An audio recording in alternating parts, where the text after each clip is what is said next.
Assalamualaikum warahmatullahi wabarakatuh. Perkenalkan, nama saya Roni Saputra, nomor BP 233041201. Kali ini saya akan mempresentasikan tugas ujian tengah semester dari Prof. Emriyadi dalam mata kuliah Filsafat Ilmu. Nah, materi yang akan saya presentasikan pada saat ini adalah sejarah dan perkembangan filsafat ilmu kimia. Baik, kita mulai. Filsafat ilmu kimia ya secara definisi itu adalah suatu cabang ya dari filsafat ilmu yang berfokus pada konsep-konsep dasar dan metode-metode ilmiah ya dalam kimia, di mana analisis ya secara filosofis ya dari filsafat kimia ini atau filsafat ilmu kimia ini adalah berkisar ya atau berkisar dari konsep-konsep fundamental dari si ilmu kimia itu sendiri, seperti reaksi-reaksi kimia, molekul ya, bagaimana molekul tersusun ya, bagaimana atom itu ya merupakan bagian terkecil dari suatu benda atau suatu materi, serta periodisitas ya dari atom-atom tersebut di dalam ikatan kimia atau dalam tabel periodik seperti itu, dan lain-lainnya yang berhubungan dengan konsep-konsep fundamental kimia. Nah, hal ini menimbulkan pembahasan ya mengenai pertanyaan-pertanyaan ya yang akan muncul ya dari filsafat ilmu kimia ini sendiri, di mana banyak ya perdebatan antara kimia dan fisika ya, apakah fenomena kimia itu cukup ya dijelaskan atau direduksi ya oleh teori-teori fisika saja, atau perlu ya pendekatan yang lebih khusus ya atau lebih spesifik ya dari si kimia itu sendiri dalam menjelaskan fenomena kimia tersebut. Nah, hal ini dikenal sebagai reduksionisme versus emergentisme ya dalam filsafat kimia. Kemudian bagaimana hakikat ya atau entitas seperti atom atau molekul ya dijelaskan. Nah, ini masuk ke dalam perdebatan antara realisme versus instrumentalisme, di mana atom-atom itu bisa ditampilkan secara fisik ya ataupun dijelaskan sebagai model. Nah, ini menjadi perdebatan dalam filsafat ilmu kimia. Kemudian bagaimana ya interpretasi fenomena-fenomena kuantum dalam penjelasannya secara kimia. Karena selama ini fenomena kuantum atau ikatan kimia itu sebelum munculnya filsafat ilmu kimia itu dijelaskan secara fisika. Baik, kita lihat hubungan antara filsafat dengan ilmu kimia itu sendiri, di mana secara epistemologi ya, di mana kimia itu membahas bagaimana ilmu atau pengetahuan mengenai ilmu-ilmu kimia itu diperoleh dan divalidasi. Nah, ini kita dapat melihat ya bagaimana definisi kimia ya, dan bagaimana dia divalidasi ya sehingga dapat ditetapkan sebagai suatu metode ilmiah.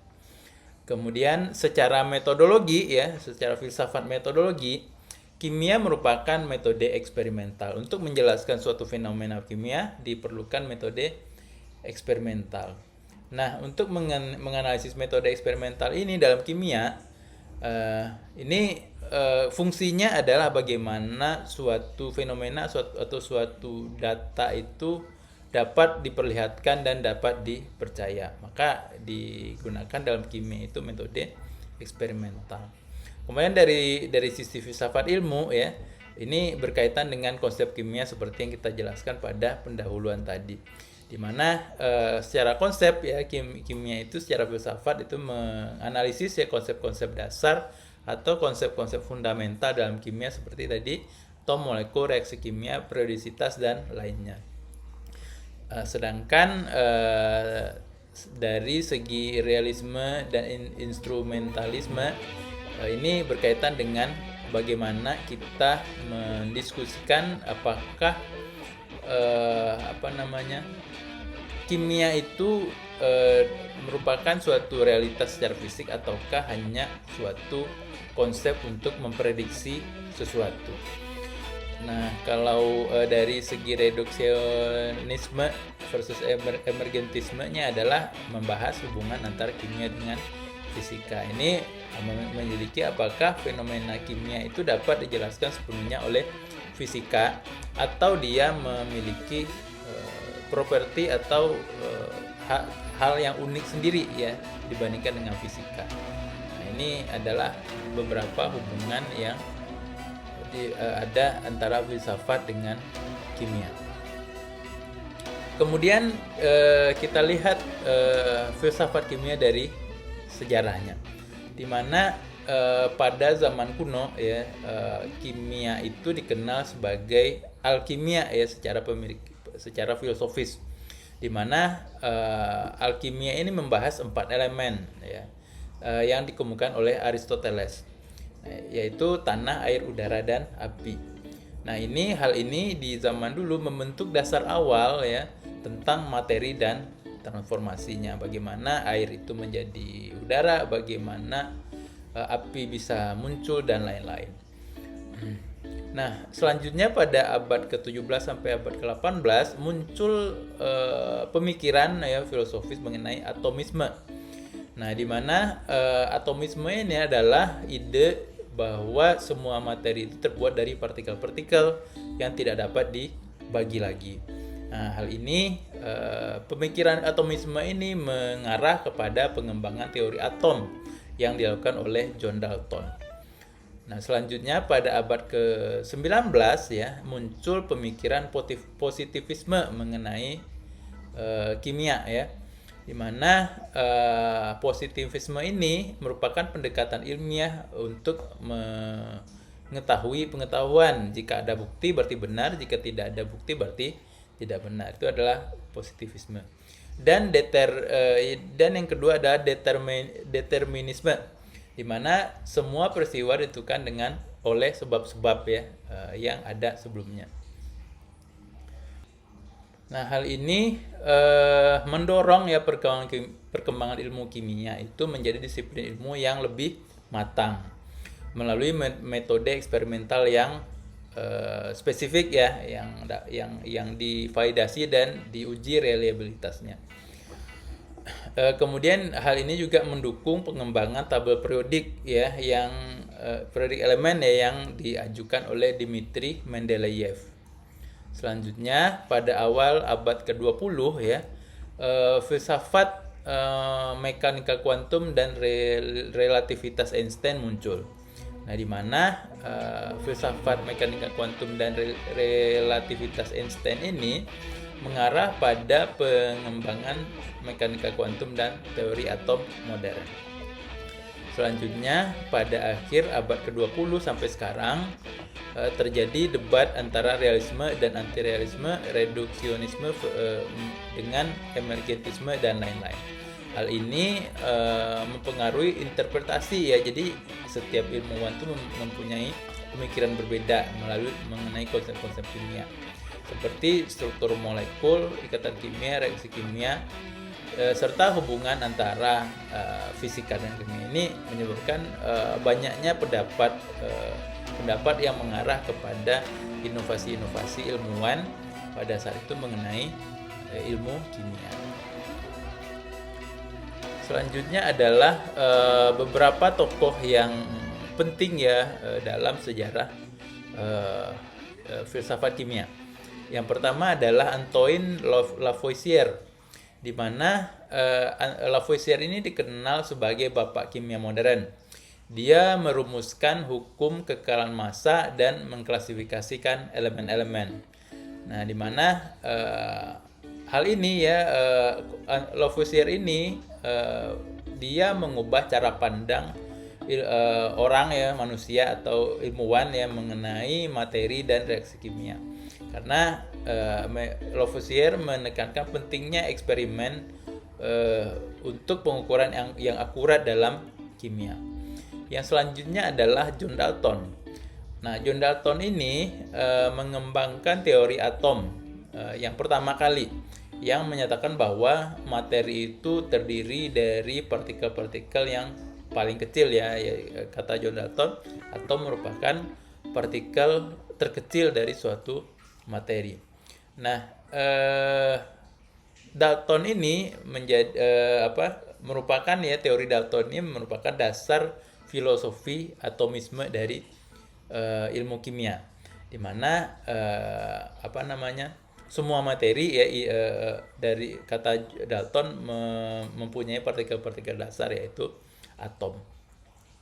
Selanjutnya adalah Dmitri Mendeleev, di mana Mendeleev menciptakan tabel periodik elemen pertama. Nah, di mana dia dengan adanya tabel periodik ini dapat memprediksi keberadaan beberapa elemen yang belum ditemukan. Nah, hal ini mempengaruhi pemahaman tentang struktur dan sifat-sifat dasar dari suatu materi tersebut, sehingga ada ya, dapat dilihat hubungan antara berbagai elemen dalam kimia, sehingga kita bisa mengetahui bagaimana apakah suatu elemen itu dapat berikatan, bagaimana sifat-sifatnya, apakah dia elektronegatifnya tinggi dan ataupun rendah, dan siapa yang dapat berikatan dengan siapa dengan adanya tabel periodik tadi. Selanjutnya adalah Niels Bohr. Niels Bohr mengembangkan model atom Bohr, yang memperkenalkan konsep tingkat energi dan kuantisasi untuk elektron dalam suatu atom. Nah, model atom Bohr ini membuka jalan bagi pengembangan mekanika kuantum ya. Jadi sebelum adanya Schrödinger ya, teorinya Schrödinger itu sebelumnya diawali dengan model atom Bohr, di mana Bohr ini menemukan bahwa atom itu, struktur dalam atom itu, di mana inti atom merupakan pusatnya dan elektron merupakan partikel-partikel yang mengelilingi inti atom, sehingga ini menambah ya pemahaman mengenai bagaimana struktur suatu atom dalam suatu materi. Nah, selanjutnya adalah Heisenberg dan Schrödinger, di mana mereka merupakan tokoh utama dalam pengembangan mekanika kuantum. Yang awalnya adalah kuantum ini adalah suatu teori fisika fundamental yang sangat relevan ya untuk kimia, khususnya mengenai atom. Nah, karena adanya prinsip ketidakpastian Heisenberg yang mengatakan bahwa atom itu dapat bersifat sebagai materi dan dapat bersifat sebagai gelombang. Nah, Schrödinger telah mengubah cara pandang untuk memahami perilaku partikel secara mikroskopis seperti elektron, di mana kata Schrödinger bahwa elektron itu tidak dapat ditentukan secara pasti posisinya. Yang bisa ditentukan adalah hanya kebolehjadian di mana elektron tersebut berada. Nah, selanjutnya konsep-konsep utama yang ada dalam filsafat kimia. Yang pertama adalah konsep atomisme. Ya, di mana atomisme ini merupakan gagasan di mana semua materi terbuat dari unit-unit dasar yang disebut dengan atom. Ini adalah prinsip fundamental dalam kimia. Nah, di mana dalam sifat kimia ya, atomisme mengangkat pertanyaan ya tentang apakah atom benar-benar ada ya, atau benar-benar nyata, atau hanya bentuk imajiner ya, atau imajinasi teori saja. Nah, juga ya, hal ini konsep atomisme ini juga mempengaruhi apa namanya pertentangan antara reduksionisme dengan emergentisme.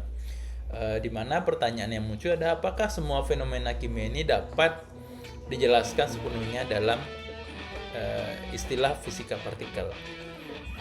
Itu mengenai atomisme. Mengenai struktur molekul, di mana struktur molekul ini merujuk pada susunan dan ikatan antara atom-atom yang ada dalam suatu molekul. Hal ini penting ya, struktur molekul ini penting untuk dijelaskan karena dia dapat menjelaskan dan kita dapat memahami sifat-sifat kimia yang ada dalam suatu molekul ya, dan sifat-sifat fisika dari suatu zat, di mana pada saat struktur molekul itu ditentukan. Nah, hal ini melibatkan interpretasi mengenai model-model ya, model-model dari struktur molekul. Misalnya model bola dan stick versus orbital molekul, di mana yang sekarang kan yang paling yang digunakan adalah model orbital molekul. Dan apa yang yang terjadi, apakah benar-benar si atom ini atau molekul ini merupakan realitas ya di dunia fisik, apakah benar-benar ada dan bagaimana menjelaskannya. Selanjutnya lah mengenai reaksi kimia. Nah, di mana reaksi kimia ini adalah suatu proses di mana satu atau lebih zat itu berubah menjadi satu atau lebih zat yang baru ya. Sehingga orang jadi penasaran bagaimana itu bisa terjadi. Nah, ini dijelaskan mengenai apakah adanya pemutusan dan pembentukan ikatan dalam suatu atom. Nah, secara filosofis ya, reaksi kimia ini berkaitan dengan bagaimana kita bisa mengetahui suatu reaksi itu bisa terjadi. Nah, bagaimana kita dapat memprediksi hasil dari reaksi tersebut ya. Dan apa fungsinya ya bagi suatu zat untuk berubah menjadi zat lain. Nah, itu filosofi dari reaksi kimia ya. Bagaimana dia bisa bereaksi, apakah dia akan bereaksi ya. Kemudian bagaimana nanti hasil reaksinya dan mengapa dia penting untuk berubah jadi zat yang lain.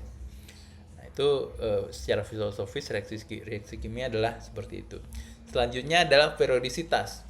Nah, periodisitas adalah suatu pola ya, lebih kepada suatu pola.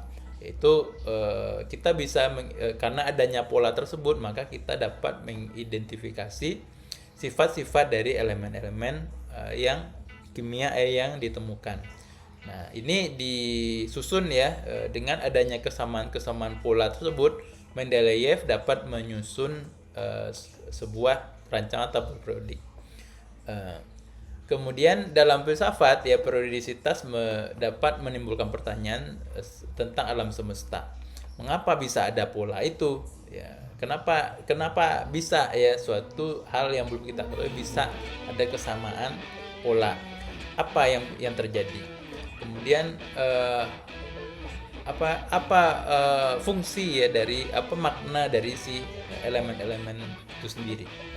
Nah, itu yang muncul dari secara filosofis mengenai periodisitas. Nah, selanjutnya kita bahas mengenai perdebatan antara reduksionisme dengan emergentisme. Nah, di mana di reduksionisme yaitu merupakan pandangan bahwa semua fenomena kimia dapat dijelaskan sepenuhnya oleh fisika, yaitu semua proses dan sifat materi pada dasarnya adalah interaksi antara partikel subatomik dan hukum fisika yang mengatur mereka.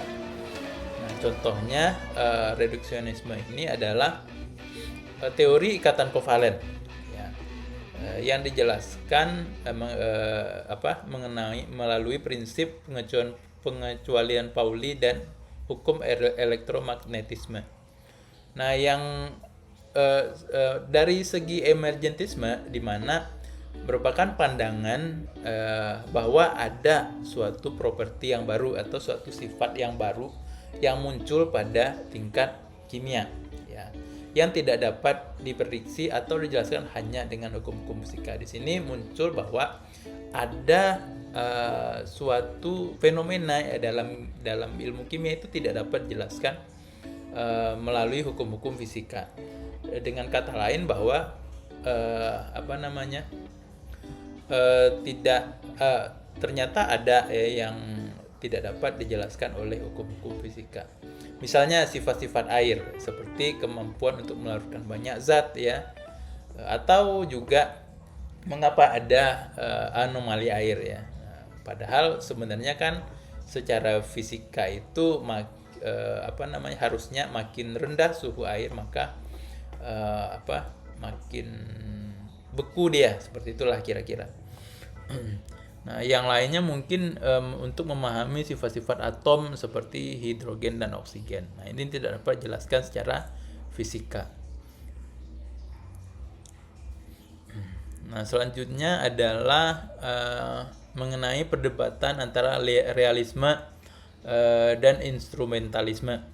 Nah, di mana ini melibatkan dua pandangan berbeda mengenai bagaimana menjelaskan fenomena-fenomena kimia. Nah, kelompok realisme itu menjelaskan fenomena kimia itu berdasarkan hasil-hasil eksperimen yang dapat dimunculkan melalui bentuk-bentuk fisik. Ya, sedangkan dari pandangan kelompok instrumentalisme, di mana teori-teori itu hanya merupakan alat untuk prediksi, ya, suatu prediksi yang akurat. Nah, kelompok instrumentalisme tidak mengatakan tidak perlu ditunjukkan secara fisik, hanya perlu diprediksi bagaimana sebenarnya model dari atom atau ikatan-ikatan kimia.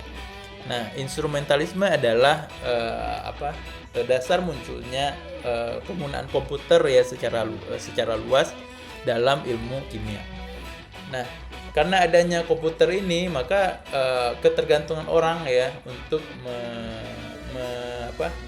menjabarkan suatu model atau struktur molekul dalam kimia itu menjadi tidak terlalu mahal lagi, tidak perlu eksperimen yang mahal untuk menampilkan atau, ya, menjelaskan konsep-konsep struktur molekul dari suatu ikatan kimia. Nah, ini menimbulkan beberapa perdebatan kembali, ya, mengenai penggunaan komputer ini. Nah, berdasarkan pandangan Ransel dan Coulson, nah, sebenarnya komputer ini memiliki potensi yang sangat besar, ya, untuk perkembangan ilmu kimia. Tetapi penggunaan komputer secara luas dan sembarangan dapat menurunkan, ya, atau meredupkan pemikiran kritis sehingga dapat menghambat imajinasi ilmiah. Nah, Ransel dan Coulson ini mengkhawatirkan, ya, jika kita terlalu bergantung kepada komputer ini, maka perkembangan ilmu kimia itu akan justru menjadi terhambat karena kurangnya atau menurunnya imajinasi ilmiah mengenai kimia itu sendiri. Kimia itu sendiri arahnya adalah ke dalam ikatan kimia. Nah, pandangan Ransel dan Coulson ini karena ini merupakan dua sisi yang berbeda, ya. Di salah satunya manfaatnya yang besar, salah satunya juga karena besarnya ketergantungan orang, ya, terhadap komputer ini. Sehingga kita perlu penting, ya, untuk menemukan titik tengah antara penggunaan komputer sebagai instrumen penelitian yang dapat memberikan hasil yang akurat, tetapi juga kita harus tetap, ya, berimajinasi, ya, agar dapat mengembangkan ilmu kimia untuk yang lebih jauh. Nah, dengan munculnya komputer ini, ya, maka salah satu fenomena yang menandai kimia itu terpisah menjadi ilmu tersendiri di luar ilmu-ilmu fisika, itu adalah kimia kuantum, ya, kimia kuantum yang diawali dengan mekanika kuantum, di mana beberapa fenomena kimia itu dapat dijelaskan dengan penjelasan mekanika kuantum. Nah, di mana untuk struktur atom ya, mekanika kuantum melalui model atom Bohr dan perkembangan model atom yang selanjutnya setelah Bohr itu memberikan penjelasan tentang struktur atom, termasuk keberadaan elektron dan tingkat energi atau orbital. Kemudian spektrum emisi dan absorpsi, di mana secara mekanika kuantum transisi elektron antara tingkat energi dan dalam atom atau molekul ya menghasilkan spektrum emisi dan absorpsi yang dapat diamati. Nah, ini dapat dijelaskan dengan menggunakan mekanika kuantum. Nah, dalam ikatan kimia ya, ini teori orbital molekul terlibat. Nah, yang teori ini berdasarkan pada prinsip-prinsip mekanika kuantum juga. Dia memberikan penjelasan ya tentang bagaimana ikatan kimia itu terbentuk dan mengapa mereka dapat memiliki sifat-sifat tentunya lebih kepada pola-pola yang tadi yang masuk ke dalam tabel periodik. Nah, dari ikatan kimia ini maka dapat diprediksi, dapat dilihat ya berbagai pola yang dapat menyusun sifat-sifat periodik dari elemen-elemen. Nah, hal inilah yang membantu Mendeleev itu menyusun tabel periodik ya. Selanjutnya adalah reaktivitas kimia. Ini merupakan konsep-konsep seperti konfigurasi, elektron valensi, medan kristal ya, yang untuk yang transisi logam transisi ya. Nah, ini dapat digunakan untuk memprediksi reaktivitas kimia dari berbagai spesies. Nah, mekanika kuantum ini ya telah menjadi suatu instrumen ya yang sangat kuat untuk menjelaskan fenomena-fenomena kimia pada tingkat mikroskopis. Nah, sejak dimunculkannya ya ilmu kimia itu sebagai ilmu yang tersendiri daripada fisika, maka muncul ya beberapa tantangan filosofis mengenai interpretasi mekanika kuantum dalam konteks kimia. Nah, yang pertama adalah tantangan filosofis melalui perdebatan realisme versus instrumentalisme. Ini memunculkan tantangan yang merupakan suatu pertanyaan, di mana apakah fungsi gelombang ya dari suatu atom ya, apakah dapat dideskripsikan secara fisik ataukah hanya sebagai probabilitas ya. Kemudian penentuan ya, dari penentuan versus ketidakpastian, di mana mekanika kuantum menantang gagasan klasik tentang penentuan dan sebab akibat dengan prinsip ketidakpastian Heisenberg. Ini menimbulkan pertanyaan tentang bagaimana kita bisa memahami fenomena seperti reaksi kimia di mana hasil ditentukan pada keadaan awal. Selanjutnya adalah lokalitas versus non-lokalitas. Nah, dalam beberapa interpretasi kimia kuantum, misalnya interpretasi Copenhagen, ya, partikel dapat berinteraksi secara instan pada jarak yang jauh, yang bertentangan dengan prinsip lokalitas, ya, seperti dalam teori relativitas Einstein. Nah, bagaimana hal ini dapat dijelaskan secara sistem kimia itu masih menjadi subjek perdebatan. Selanjutnya adalah pengukuran dan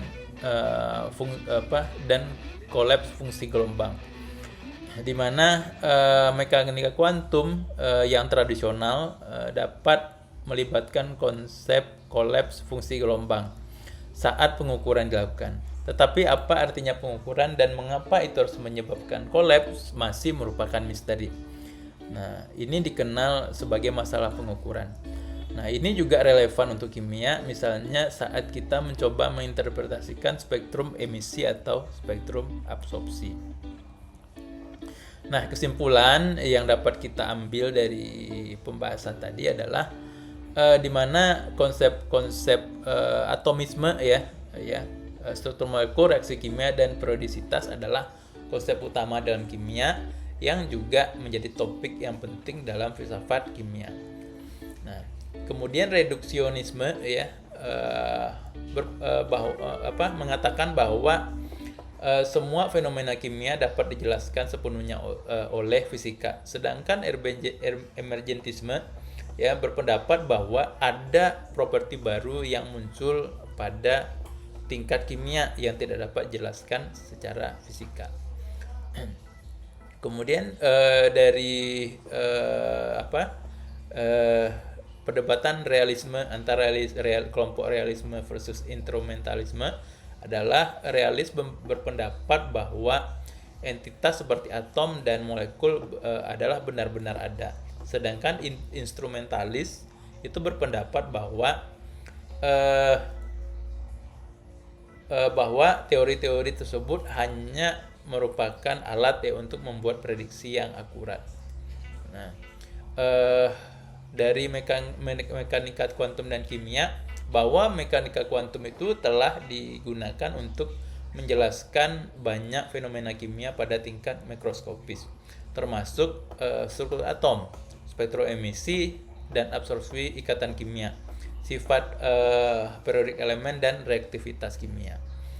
Nah, kemudian beberapa tantangan filosofis yang harus dihadapi dalam ilmu kimia, yaitu adalah mekanika kuantum dalam konsep kimia, penentuan versus ketidakpastian, lokalitas versus non lokalitas, dan masalah-masalah dalam pengukuran.